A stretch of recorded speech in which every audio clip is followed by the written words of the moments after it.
Political Buzz is your rapid fire look at the best political topics of the day. 3 questions, 30 seconds on the clock. Playing with us today, Roland Martin, CNN political analyst. For the funnier side, Dean Obeidallah, he's a co-founder of the Arab American Comedy Festival, and Chris Metzler, a professor at Georgetown University. Welcome to all of you. Sure.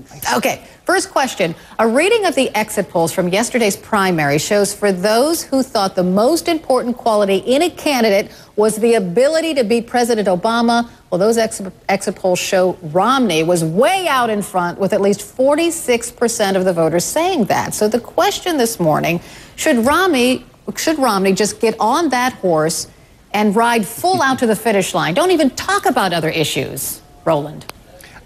If so, he will be dead in the water. You have to talk about the issues that people care about. You have to be focusing on the economy. What Romney should be doing is stop talking about NFL owners and NASCAR owners as being his friends and learn to sit down in living rooms to get an understanding of what mom CEOs and dad CEOs are talking about. Making the argument of electability will never go over well. It has to be about economy, economy, economy.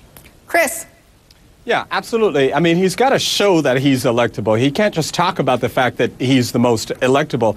And, you know, he's got to get away from that. I mean, it was a very awkward kind of Southern thing about the grits and all of that kind of stuff.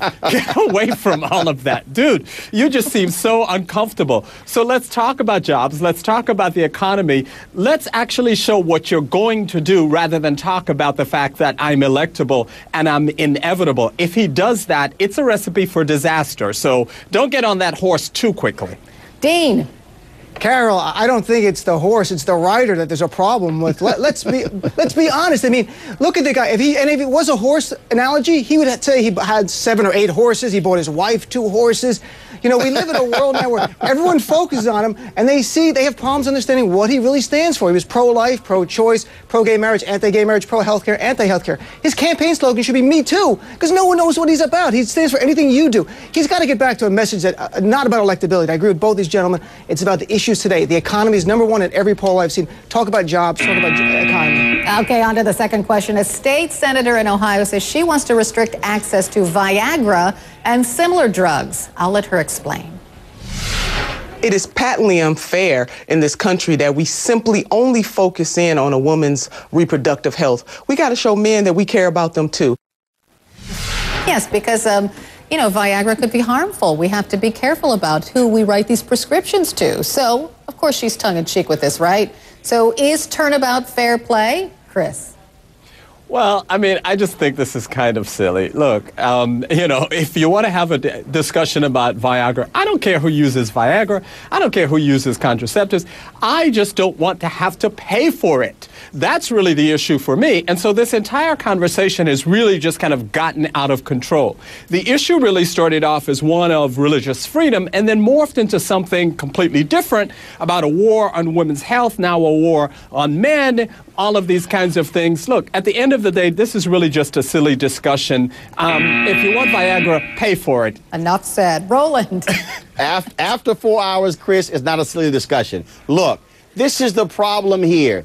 Men making decisions in a political context have to be forced to have to deal with this. And so you're right. When you begin all of a sudden to put it in a man's perspective, it's like, oh, wow, I can't believe you went there. I support her 100% because when you check these guys who are making these decisions, they're never talking to their mothers or their sisters or their wives or their daughters. And so absolutely, you say pull the Viagra, trust me, their attitudes will change quickly.